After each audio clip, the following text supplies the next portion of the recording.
So welcome everyone.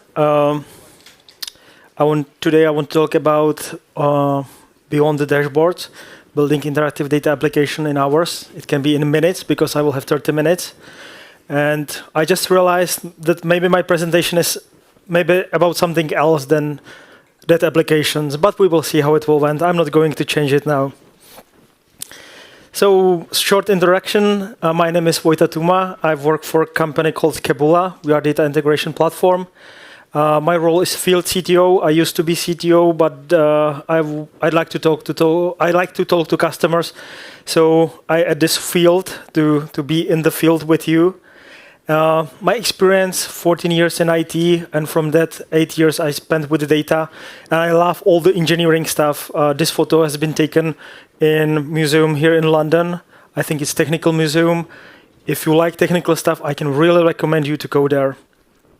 Today's story will be, if you have an idea and you want to convert it to MVP and then convert it to production, how to do it like really effectively. I think this is something what we are, like everybody will get in touch with this. Oh, this is a really great idea, but I need someone and someone and someone to build it. What if I can build everything on my own?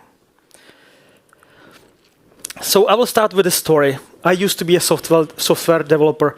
Do we have some developers, even data developers? Yes. So, and like 10 years ago, this is just the picture from not midnight. It's 2 a.m.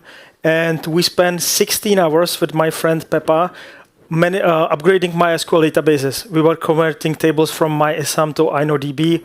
Probably not all of you remember what it was even, but it was a really nice IT project.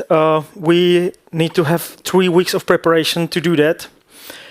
And we were really tired after this one. What was my takeaways from this kind of migration? For me, it was really nice IT project. Huge effort. I like it. I enjoy it. It was a lot of fun. But for company, it was investment with very slow return. Like somebody migrated something somewhere. Like IT guys enjoy it, but the business doesn't have the outcome. So looking back, now in those days when I'm 10 years older, I would say I should go with some managed solution. I should not play with the technologies, but I like it. I think a lot of IT people, we love to work with the technologies. We don't want to focus too much on the business sometimes, to be honest, but we love to tweak and change some switches, and we will see how it works. At the beginning of every project, and this is like my takeaway, at the beginning of every project, there are two questions. Should I build it from scratch, or should I use existing tools? When I'm as a data or a software engineer, I would say advantage of building from scratch. It's fun. I can customize it, and I was also using this to my managers, like, let's build it in house. Do not use any technologies which are existing on the internet. We will build it from scratch. Like we don't even use any framework because of speed. Hey, I was not so clever that time. The minus of that one is it will take time. So comparing of existing tool, sometimes it's very cost effective because you want to have your MVP into production really quickly. So most of the time, if you know the tool, and this is like big question mark there, you need to know the tool. It is much faster to go with MVP because you are just trying to assemble your bicycle from already existing components. But the big problem, like for me as an IT guy, is this one. It's called NIH, not invented here. And we IT people, we struggle when we are not the creators of the whole solution. We are not the engineers. I think this is true, and I'm shooting myself to my leg, but this is true. If you will talk to the IT people, they will struggle with this, but business, like, hey, we don't care who invented. So if I will compare it nowadays, like 10 years later, I would say the customization is something what I can convert into money. But also cost effectiveness and fast way to MVP is something what is really good. But if I will compare it, those days I will be still looking for existing tools rather than building my own stack. So let's pick up a use case. So it won't be just imaginary. So there is a London Eye. You know that place, the big wheel, pretty expensive. There are lots of reviews on the internet, especially almost 1,500. And there should be someone who will read all those reviews and respond to them. Because if you don't have a lot of reviews at the beginnings for the companies, and it's really proven, if you are responding to your reviews, which is not this case, but if you are a smaller company, and if you are responding, people will still like your place. So it is good at the beginning of your business to start replying to your reviews. Like this, dear Vojta, we don't care about your opinion. Like there should be someone like this who will, because this guy will have to answer like a lot of things. And we don't this person to go through each of them and answer them, because it's like, what will be the output? This guy will left the company probably. So let's create a solution. We will have Google Map reviews. We want to respond to the comments. We want to use the AI, and we want to use some front-end application. So let's start digging to our problem. So reviews from Google. There are two obstacles, as far as I know. You cannot access them via API. You are not able, if you're not the owner of the place, you cannot just get them via API. And sometimes they are quite long. For example, this is one of the reviews where mother is complaining that she had to open her backpack and they need to inspect it, and they were pretty rude. If you are that pencil and you are the person who is reading all those reviews, it can be like pretty long. So you probably want to summarize those things. Who is not using AI? Okay, really not even one person. Rest of you have 2 bottles of AI in your fridge and you drink the AI for the dinner. It's the same on my side. So what if we can leverage AI to extract keywords, sentiment, and create an answer? Because this is really easy to do it with today's LLMs. Do not use ML, use the AI instead. But there are some obstacles. How to send data to AI, how to schedule this to make it happen every day, and how to monitor it. Almost, I think the cost is the most interesting thing. And for front end, and those are data applications. Now, it was just a use case, but now we are getting more to front end stuff when we want to build a data application. It should be able to show the keywords, show the sentiment, and answer, which is basically just converting the things from AI. And what are obstacles? How to bring data to the data application, where to host it, because you simply need to run it. If you don't want to spin up some EC2 on AWS, you simply want to push it somewhere so it will be running, and how to control access to that application.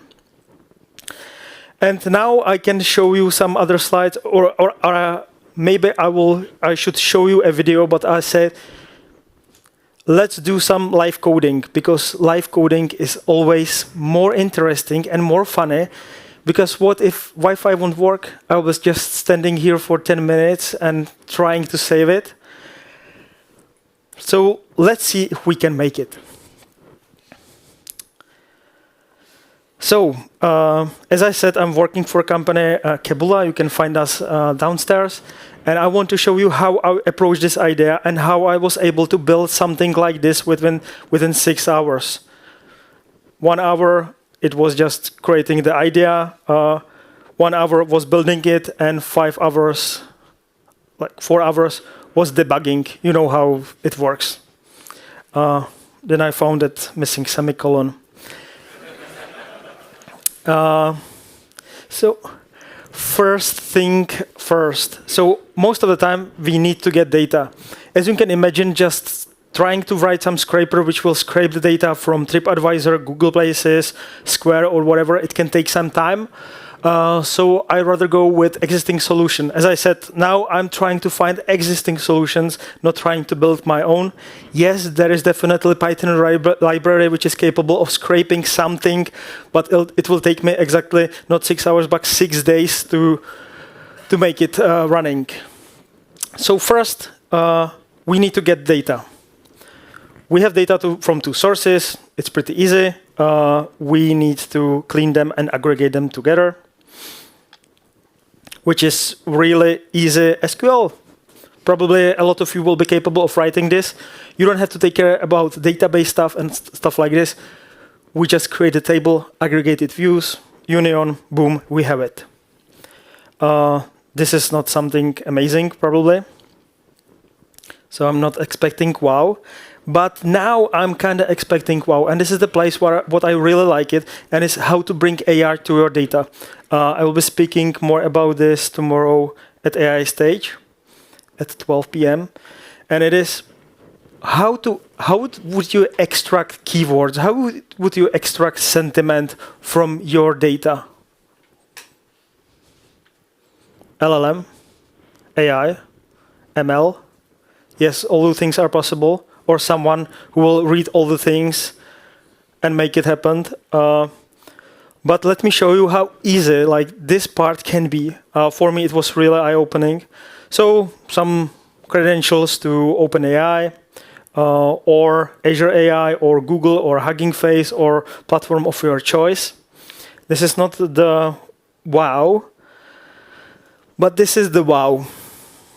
Let's imagine that you can just grab unstructured text and you can say, if this text is not in English, please translate it.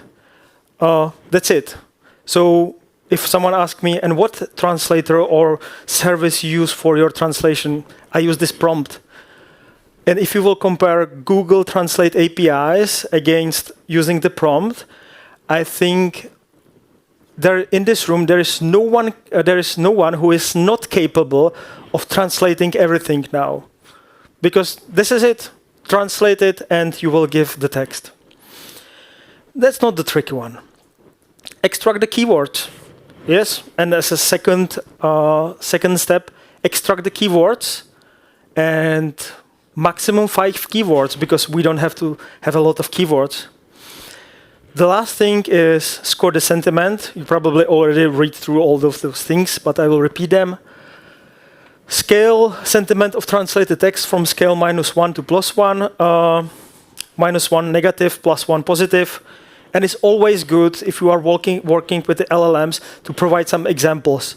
And if you are doing it in your language, provide those examples in your language. So if you, I talked to some guys from Arabia, use Iranian language, for example. So, for example, I love this, is it good? I hate it, is -1. Ensure that, yes, always say ensure that you are doing it correctly, like push it. If you will not do it correctly, I will kill you. Those sentences really help. Till now, we will get unstructured data, but since this line responds in JSON using the following structure, this is where the magic happens. Now we converted unstructured data to structured data, because at the end, we will have response in JSON. Return JSON only, do not append any keywords like JSON, no. And then we will provide the text. This is just a placeholder for every review, for text of every review. So this prompt will looks like this. Here we will insert the text of the review. We will send against the LLM, and we will get our JSON response. If you want to know how it looks like, this can be output of our generative AI thing. Whoa, sorry. Oh. I need to make it a little bit smaller because I wanted to show you. This is nice. Thank you. We will send a keychain. This is it. So we have it translated. So we have the text, we have the sentiment, and we have the keywords. Nice, doesn't it? I love it.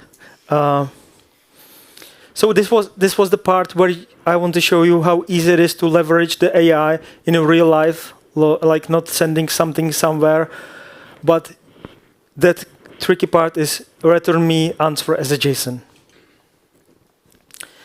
So let's go and see what's next. There's some JSON parsing. I don't want to go through it. It's just I want to show you that in our platform it's also possible to run the Python code. And the last part is this one, where you have those magic data applications. What are those data applications really are? Is somebody knows Streamlit here? Ever heard about it? Yeah. Streamlit is a Python framework which is really easy. Really easy. I will show you how easy it is afterwards to create your web servers. And by web servers, I mean web applications. And by web applications, I mean data applications. You can host it in GitHub or parse your code or whatever. What I want to show you now is how it can look like. This is no any Power BI. This is not any Tableau. This is real Streamlit, real data application. So as far as I had downloaded the correct data, I used the AI to convert it into what I need. I was able to create this application. This is a kind of piece of Python code. The thing is a piece of Python code means that you can generate it by LLMs. This is the problem with Power BI and other things where you can't create just LLM-based dashboards, but you can say, hey, I want to have a dashboard, and this dashboard will contain of this. This is the example of data. And with new model of GPT, what is the O1? O1 is the name of the model. You have it, like pretty complex stuff. I'm not a good Python developer, so this was done but mostly by the GPT. So we can now check what are the reviews with negative sentiment, what people are complaining about. We can see also that the Google Places, you cannot read it, but this bigger piece of pie chart is coming from Google Places, so Google Places is probably more negative platform than TripAdvisor. And you can build a lot of things. For example, this word cloud, which looks like the London Eye. And this was another hour of debugging, honestly. But I think it's worth it. So you can see the expensive is the most frequent word. But now, what I want to tell you is the big difference between dashboards and data applications. While in dashboards, you can just observe the data. In data applications, you can do something. It's Python code. So you can do whatever you want. What are you able to do in the Python, you can also do in these applications. So what I created is this possibility to select one of your reviews. I will make it a little bit larger so you can see it even in the back. It was boring. It took us 20 minutes to get to the top. Who's go there? Thank you is probably negative. And I don't want to spend much time with it. So what I was able to do, because it's a Python, I was able to create generate response button. And this generate response button will take this message, send it to LLM and said, please create very polite answer. I also tried to say, please make a really cruel answer. It was more fun than those one. And you have it. Thanks for sharing your feedback. We are sorry to hear you found the experiencing boring. This is AI-generated stuff. I think we still distinguish between AI-generated and people-generated. Like nobody will spend time to write this long thank you message. So now you can imagine that we send data to LLM, but we can send data to Slack. we can send data to Teams, or we can send emails, or whatever. It's Python code. It's up to you what you will there. And this is the biggest difference between dashboarding and Streamlit apps. Now I will be focusing on real data engineers. I mean people who knows Python. And I want to show you how easy it is to do something. Somebody asked me today, where are all your CSS? Where is the HTML? Where you run the server? And I said, no, not this time. I want to show you how easy it is. This is the simplest application you can write in the Streamlit and then host it inside the Keboola. I will write just the Streamlit run example PI. Live coding. And we have it, Hello World application. Let's do something more interesting. Hello London.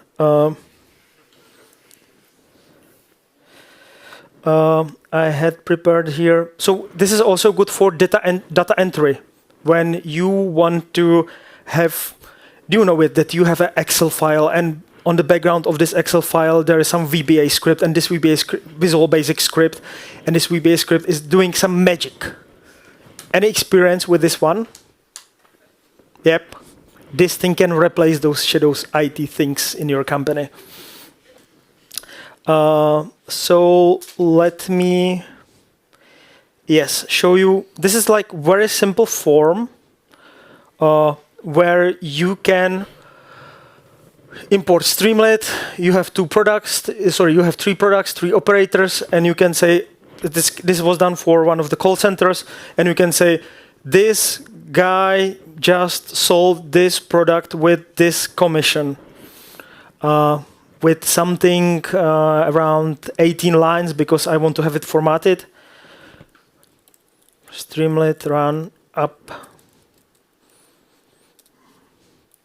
CCPI. And boom, you have it.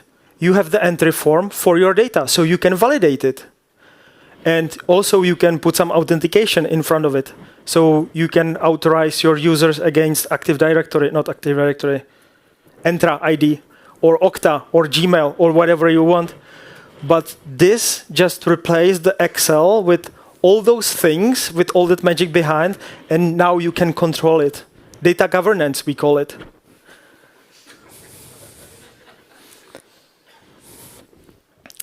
And basically, I have last 5 minutes. So I prepared last application. And it is the application which I called QCOM. Let's take a selfie together. This is how easy it is to write the application which will be able to take my selfie with you. And I want to show it. Streamlit run.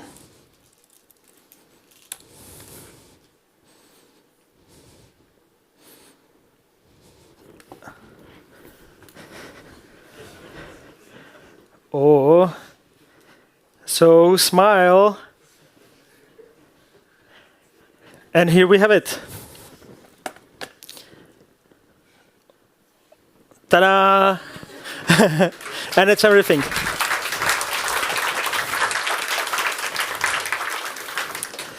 So there's a space for questions, if you have it.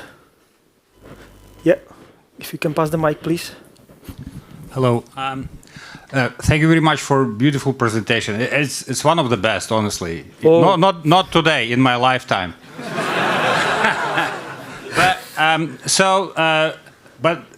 But thank you very much. You're probably out of business. You just showed us how easy it is to build everything, right? What are you gonna do next? No, I'm kidding. What is so? What is Streamlit? Is it open source? Is it? Yes. And what your company does? Snowflake bought it. We wanted to buy it as well, but Snowflake is more. They have more money, kinda. Okay. So they did it. So there is a big background. So they are not going to bankrupt. So you can use it. The thing is, you can use it Streamlit without Keboola, definitely. Let's do it. I want to promote the technology itself as well. But the thing is, if you want to do it in governed environment, which we all want to do, use platform like Keboola. Okay, thank you, thank you. Thank you as well. I really appreciate your words. Thank you. Do you have Streamlit for when you're designing a whole load of data apps across your enterprise? Is there a way of setting design standards that could be consistently applied? Thank you. Very good question. The downside of having such an easy platform is that at one point everything will look the same. So if you want to do some white labeling, it is possible, but you need to start tweak it in the way which Streamlit don't like too much. So it's no problem to change the colors, to add the logo, to create some what is the name, design book or design of the whole applications. But it's limited. It's not so customizable. But as I said, customization was on the side. Build it everything on your own. Against you will use predefined solutions. This is always like a choice. If you will go with predefined, easy, or with something what is pretty customizable. Possibilities, not much.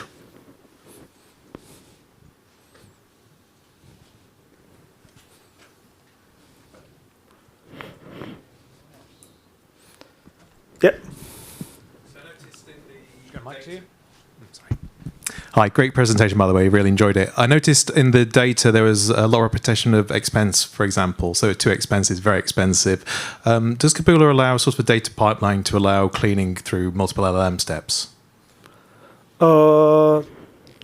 You mean if the LLM is very expensive, or no? So it's on the cleaning. The cleaning part. So yes. yeah. So if you look in the reviews, there are lots of people mentioning expensive in different formats. Could you use the LLM to have it to one particular type of keyword? So expensive rather than two very. Yes. In this case, it will be just rewriting the prompt, and this is the beauty of that whole LLM, that you can focus on particular stuff. But in this case, it was row by row, so we cannot see the whole picture. We're just seeing at the moment the rows itself. But does it allow multiple hits back to the LLM rather than one hit? Okay, cool. Yeah, thank you. Yeah, multiple hits. We are not using like the huge window. Yeah. This is row by row. And tomorrow I will be speaking about how to convert unstructured data to structured data, and I will have also application where you can try it yourself.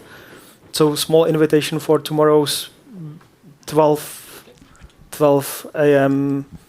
big AI something theater. Okay, that's it. So if you want to know more, we are there. Big stage Keboola, you can see it everywhere. And if you want to more, I'll be really happy to talk to you. So thanks for your time.